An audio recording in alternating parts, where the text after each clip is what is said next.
Well, if you think that politicians are bought and paid for in Denver, it's pretty tough to prove it. In fact, if you have enough money to hire the right person, you can influence city policy, and if possible, nobody will ever know how exactly you pulled those levers of government.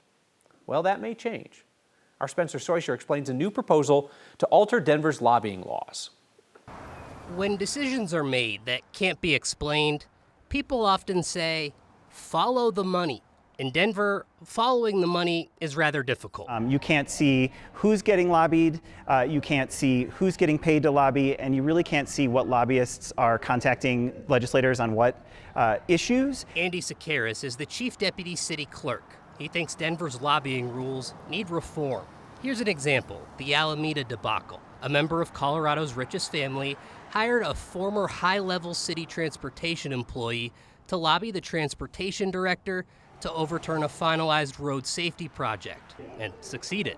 Made a lot of neighbors angry, but if you search for any proof the city met with the lobbyist, you won't find any. We only know about it because those neighbors filed a records request and found mention of the meeting in an email. Inbounds before. Under a new rule, it wouldn't be. If he was hired to lobby the official process, it would be covered and he would have to report. The clerk's office is working with Councilwoman Jamie Torres on new reporting rules for lobbyists in the city. We need to be able to know who's involved in influencing legislators on major issues like that. The proposal has two tiers to it. The first tier would require lobbyists to report when they meet with city officials and appointees and disclose how much they were paid to do it. And the second is a cooling off period requiring elected officials and mayoral appointees to sit out 18 months before they can start lobbying the city. We just need to know about it when it happens. I think that's the biggest underlying factor here. It's not that it's happening, but that we want to be really transparent about it when it does.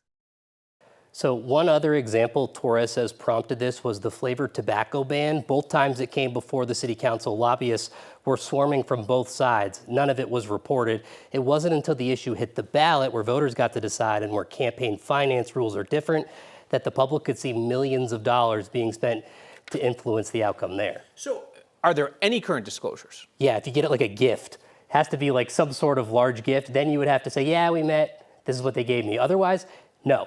Like you could meet with anybody, they don't have to say who they lobbied when. It's on the lobbyist to report it, not on the politician. Yeah. But if they meet with them, they don't have to say anything. My takeaway is if you want something done in the city of Denver, now's the time to grease the skids. Yeah, like right really now. quick. Like get it in, like right now, go to work. Okay, Spencer Soysher, thank you.